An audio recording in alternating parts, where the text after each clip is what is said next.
বাজার থেকে যদি বড় বড় পটল এনে থাকে তাহলে ঝটপট বানিয়ে ফেলুন এইভাবে।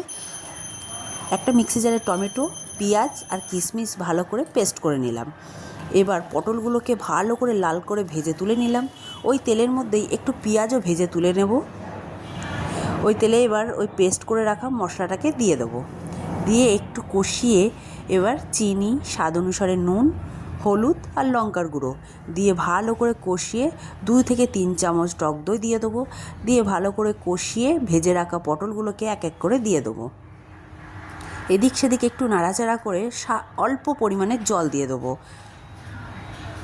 জল দিয়ে এবার এটাকে আমি ঢাকা দিয়ে দেবো পটলটা সিদ্ধ হওয়ার জন্যে। ঢাকা খুলে দেখব, এই যে দেখুন ঝোলটাও গাঢ় হয়ে গেছে, পটলও সিদ্ধ হয়ে গেছে। আর এই ভেজে রাখা পেঁয়াজগুলোকে দিয়ে দেবো। দিয়ে 2 থেকে 3-4টে কাঁচা লঙ্কা দিয়ে আরেকটু ঢাকা দিয়ে দেবো। এই যে তৈরি হয়ে গেছে আমার তেল পটল। এইভাবে পটল বানিয়ে খান, সবাই আপনার প্রশংসা করবে এবং নিজেরও খুব ভালো লাগবে।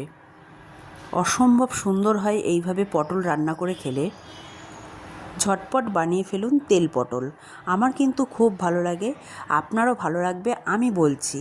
তাই ঝটপট বানিয়ে ফেলুন আর আমাকে কমেন্ট করে জানাবে কেমন হয়েছে। কেমন? টাটা।